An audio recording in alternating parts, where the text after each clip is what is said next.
Kabar baik buat Anda semua yang takut mati. Siapa yang takut mati, angkat tangan? Ya. Anda tidak akan mati selamanya karena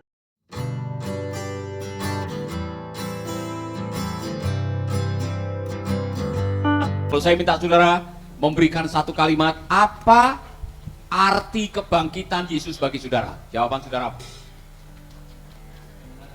Kemenangan. Yang lain? Ya kan? Ya? Penebusan.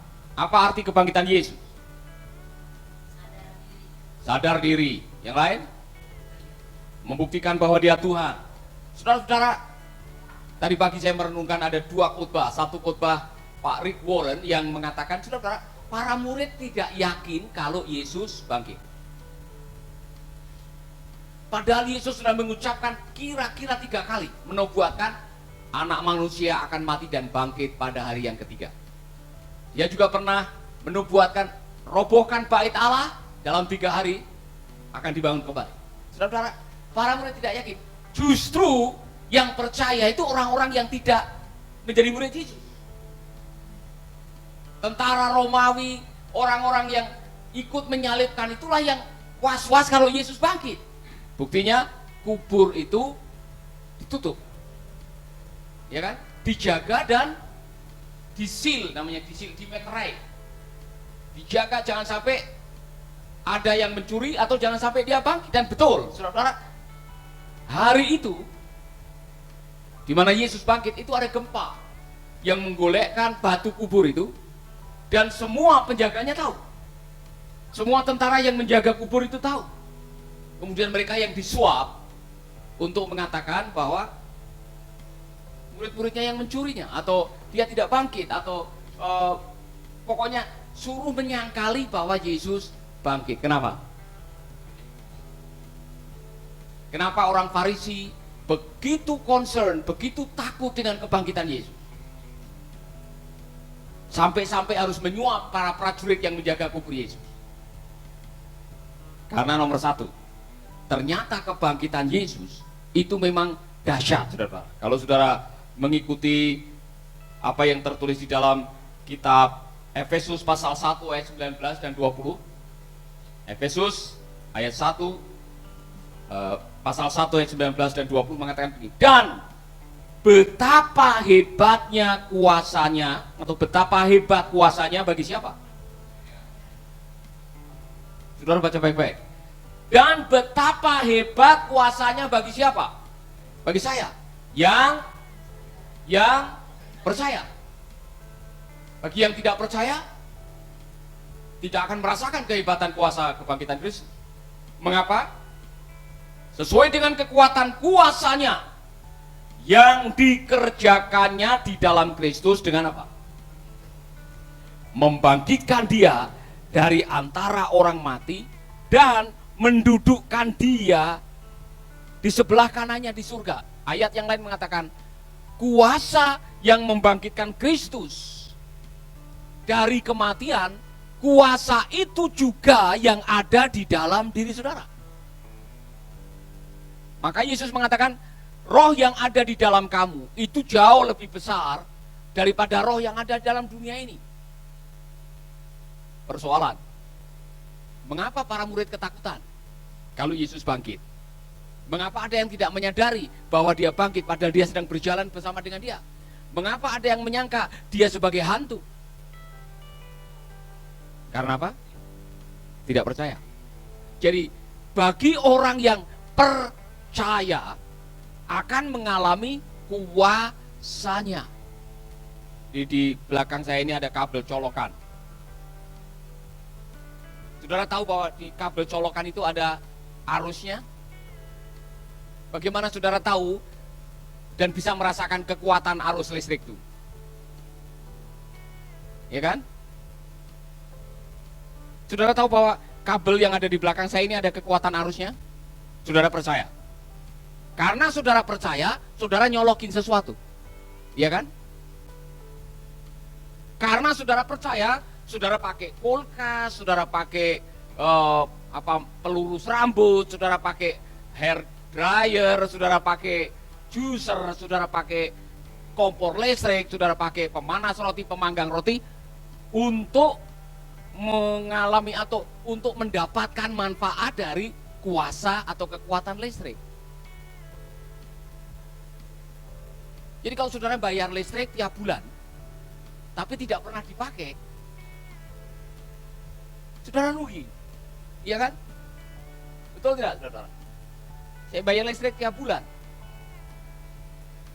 tapi jarang merasakan kuasa listriknya misalkan, saya rugi. Nah sekarang dikatakan di sini, saudara, betapa luar biasanya kuasa Yesus Kristus, kuasa kebangkitan itu. Ulangi lagi, saya mau mengajarkan ini karena ini penting sekali. Karena kalau saudara masih belum percaya Yesus bangkit, tidak ada gunanya saudara datang ke gereja. Kalau saudara tidak percaya Yesus bangkit, tidak ada gunanya saudara melayani Yesus. Kalau saya tidak percaya Yesus bangkit, tidak ada gunanya bangun pagi-pagi doa. Tidak ada gunanya.